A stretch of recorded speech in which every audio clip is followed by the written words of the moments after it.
Hi friends, welcome to it's my blogs. ఎవరైనా first నా video చూసినట్లయితే లైక్ చేసి, షేర్ చేసి, సబ్స్క్రైబ్ చేసుకోండి.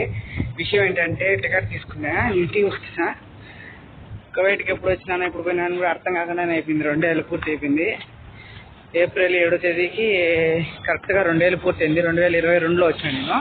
ఇప్పుడు 2024 ఏప్రిల్ కదా.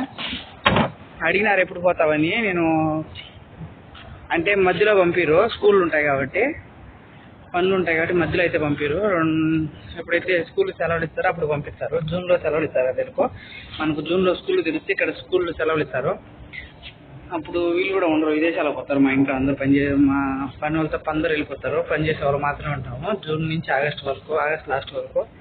కాబట్టి అప్పుడు పొమ్మన్నారు కాబట్టి జూన్లో పోతాంటే ఆయన సరే టికెట్ తీసినాడు. రాను ఫోన్ కూడా తీసేసినాడు అప్పుడే. మళ్ళా ఎప్పుడంటే ఆగస్టు 19వ తేదీ మళ్ళీ రిటర్న్ టికెట్ కూడా తీసేసినాడు. 188 దినాలు పడింది అప్పుడే. 188.5 Kuwait to Chennai.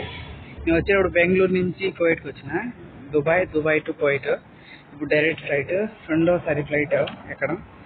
First time ఎక్కినప్పుడు అయితే కొంచెం భయం వచ్చింది, తెలియదు కదా, ఫస్ట్ టైం కదా. ఇప్పుడు రెండోసారి కొంచెం చూడాలి ఎట్లుంటుందో. 2 ఏళ్ళు పూర్తయిందని ఒక ఆనందం, ఇంటికి పోతాననేది ఒకటి.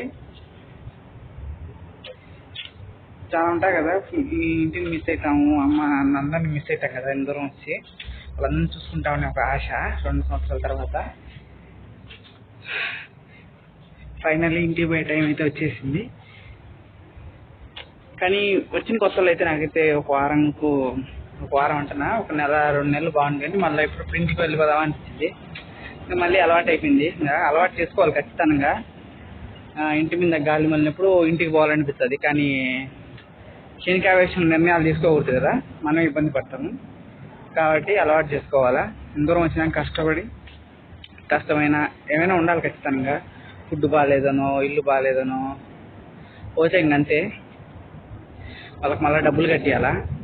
వాళ్ళకి మళ్ళీ ₹1,00,000 2 లక్షలు డబ్బులు కట్టించి మళ్ళీ ఇంటికి పోయే బదులు ఇదే మేలు కదా. వాళ్ళు చూసుకుంటే అయిపోయా.